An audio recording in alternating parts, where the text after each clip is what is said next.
Una mattinata in spiaggia a raccogliere la plastica per tutti gli alunni delle 5 classi dell'Istituto San Giuseppe, una scuola primaria paritaria di Venezia con sede a Castello. È l'esperienza che hanno vissuto 109 bambini dai 6 ai 10 anni che insieme ai loro insegnanti e accompagnatori si sono recati a San Nicoletto, nel tratto di arenile libero di fronte all'ex ospedale al mare, al Lido di Venezia. Un'uscita organizzata all'interno di una collaborazione più ampia che la scuola ha instaurato per tutto l'anno con l'Istituto delle Scienze Marine del CNR all'Arsenale, volta a promuovere il rispetto dell'ambiente e la conoscenza della laguna.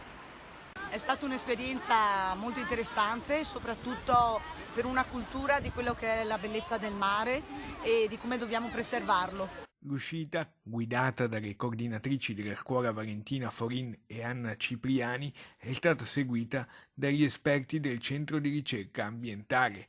Ecco ai bambini giungere indicazioni chiare. Ciascuno di voi indosserà i guanti, dovete raccogliere tutti i rifiuti di plastica. Se trovate qualcosa di vetro, di appuntito, aghi, siringhe, non dovete assolutamente prenderlo.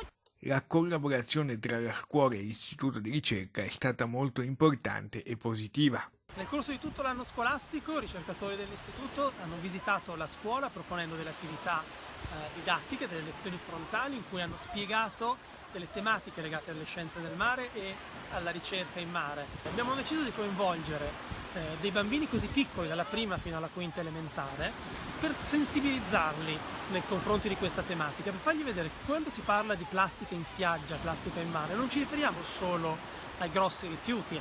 I bambini hanno risposto nel migliore dei modi. Una delle cose che ci ha colpito di più è l'entusiasmo che i ragazzi hanno dimostrato in questa attività e soprattutto il loro stupore.